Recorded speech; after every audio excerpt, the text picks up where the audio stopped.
Okay, Shawn, how you doing? I got your logo up, and I was just reading through your writing here.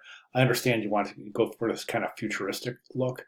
Red and black is fine, I think. I do want to I want to talk about the big black background.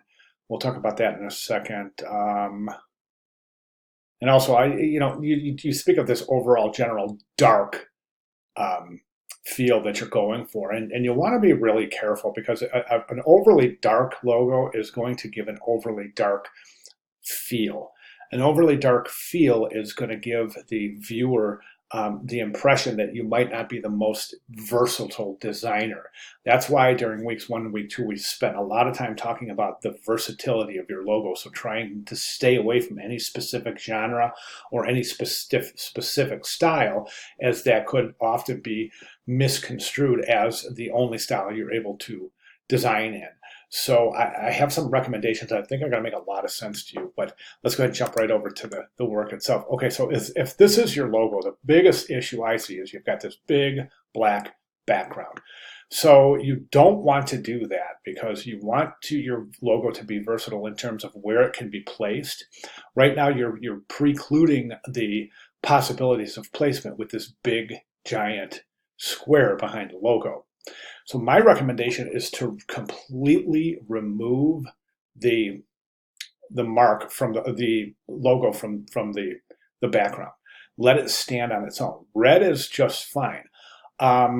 Okay, so if you were to take this configuration right here, there's a couple of things I would recommend. I think the mark itself is very strong, but right now as a logo, this is mechanically it could be improved because you want hierarchy to be on the mark, and then you want the mark to relate to the name and the name to relate to the discipline. Okay, so follow me on this one if you would. We take the background out completely and just have this as white.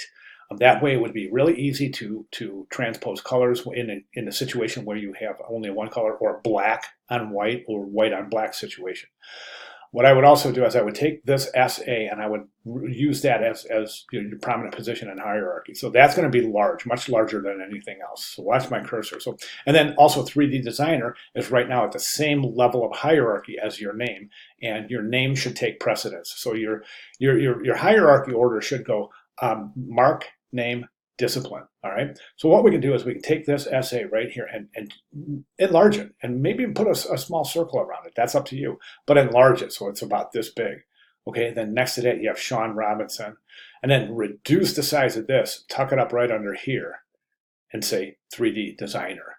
Okay, so everything that you're looking for, the futuristic feel, the contemporary feel, everything that you've mentioned is still going to be preserved in that configuration, but it's going to transpose this into a much more versatile configuration, something that can be used in many, many more situations than this. I think this precludes successful placement in a lot of different situations. So I want to avoid that situation by kind of addressing that issue right now. Another option would be this, is to take your logo, if you want to keep this center aligned, you can take the mark and place it up here. Watch my cursor, about that big. Okay, and then Shawn Robinson, and then just reduce the size of this a little bit, because right now it's almost as big as your name. So it's a great start, definitely. I'm feeling everything you're looking for here. So that's that points to effective design. So that's good. All right. So you mentioned you're going to keep on working on this. That's fantastic. Consider my recommendations.